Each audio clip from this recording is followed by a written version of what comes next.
पुण्यात नेमकं काय घडतंय काही समजेना बुवा। कारण जैन बोर्डिंग प्रकरणावरून आतापर्यंत धंगेकरांनी मोहळांना चांगलंच कोंडीत पकडलं होतं, ज्यात जैन बोर्डिंगची जमीन विकून 230 कोटी बिल्डरकडून घेतले गेले असा आरोप होता। परंतु आता त्या करारातील एक गोखले म्हणून बिल्डर आहे, तो त्या करारातून मागे हटतोय आणि तो गुंतवलेला पैसा परत मागतोय। त्यामुळे सुरू असलेल्या याच घडामोडींवर धंगेकर म्हणतायत ते पैसे त्या बिल्डरला न देता विद्यार्थ्यांसाठी गोठवा। एकीकडे असं सुरू असताना दुसरीकडे पुण्याच्या लोकमान्य नगरमध्ये रिडेव्हलपमेंट चालू असताना मुख्यमंत्र्यांनी अचानक स्थानिक आमदाराच्या एका पत्रावर त्याला स्थगिती दिली। तर या संदर्भातच धंगेकर मोठा खुलासा करणार होते, मात्र त्या आधीच आदित्य ठाकरेंनी हा मुद्दा उचललाय। हे जनतेचं नाही तर बिल्डर कंत्राटदारांचं सरकार आहे असं म्हणत आदित्य ठाकरेंनी सोशल मीडियावर जणू बॉम्बच फोडलाय। आता हे सुरू असलेलं बिल्डर राज प्रकरण आहे तरी काय, सविस्तर जाणून घेऊयात या व्हिडिओच्या माध्यमातून। दरम्यान तुम्ही चॅनलवर नवे आला असाल तर इकडे खाली दिसत असलेल्या सबस्क्राइब बटनवर तेवढं क्लिक करा। आता हे नेमकं प्रकरण काय आहे ते आधी समजून घेऊया। पुण्यातील जैन बोर्डिंग ट्रस्टच्या जागेच्या विक्रीत गोखले बिल्डर्सने अचानक माघार घेतली। कंपनीचे प्रमुख विशाल गोखले यांनी ट्रस्टला ईमेल पाठवून व्यवहार रद्द करत असल्याचं कळवलंय आणि 230 कोटी रुपयांची रक्कम परत मागितली। पण धंगेकरांनी यावर आक्रमक पवित्रा घेतला।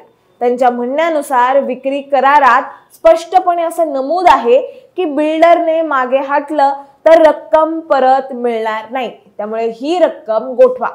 जमीन चोरी करणाऱ्या टोळीला धडा शिकवा आणि ती ट्रस्टच्या विद्यार्थ्यांसाठी वापरा असा इशारा यावेळी धंगेकरांनी एक्सवर पोस्ट करत दिलाय। त्यांनी पुढे मागणी केली आहे की सर्व ट्रस्टींना बरखास्त करून शासनाने प्रशासक नेमावा आणि जैन समाजातील सन्माननीय व्यक्ती, न्यायमूर्ती अथवा IAS अधिकाऱ्यांची निवड करावी।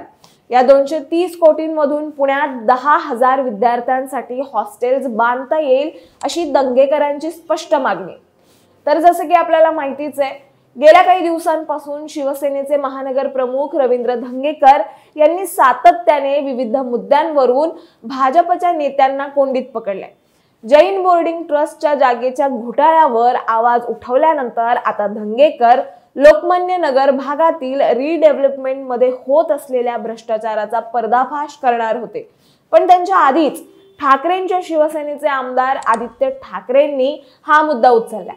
महत्त्वाचं म्हणजे जैन ट्रस्ट बाबत गोखले बिल्डरने व्यवहारातून माघार घेण्याचा निर्णय घेतल्यानंतर रवींद्र धंगेकर यांनी आपण लोकमान्य नगर मधील रिडेव्हलपमेंट बाबत मोठे खुलासे करणार असल्याचं जाहीर केलं होतं।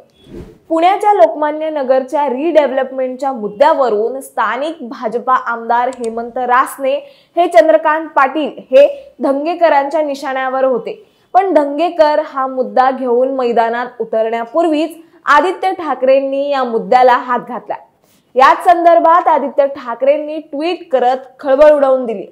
या एक्स पोस्ट मध्ये आदित्य ठाकरेंनी असं लिहिलंय की निवडणूक आयोगाच्या कृपेने आलेलं महाराष्ट्रातलं सरकार अल्पावधीतच बिल्डर कंत्राटदारांचं सरकार झालंय।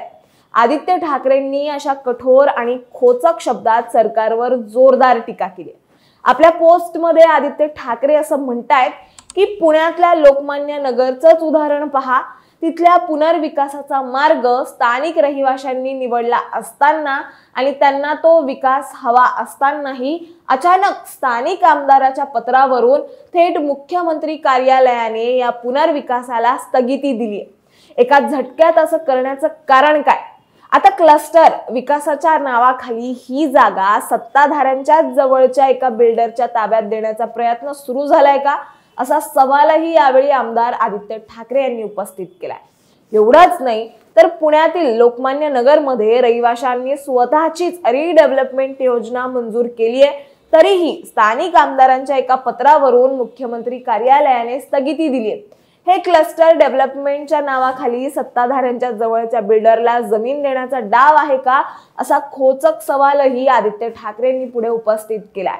स्थानिकांचं मत ऐकण्याऐवजी मुख्यमंत्री बिल्डरांसाठी निर्णय घेतात।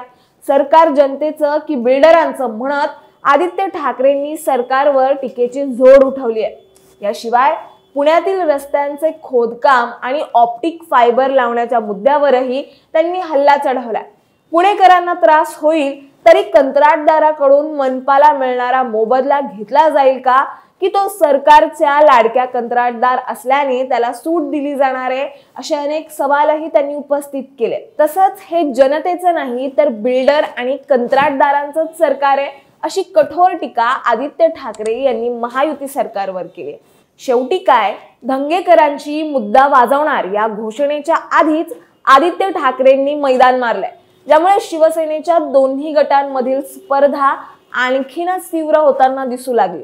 तुम्हाला याबद्दल काय वाटतं हे आम्हाला कमेंट्समध्ये नक्की सांगा आणि अशाच माहितीपूर्वक व्हिडिओ बघण्यासाठी लगेचच सबस्क्राइब करा प्राईम टाइम महाराष्ट्राला।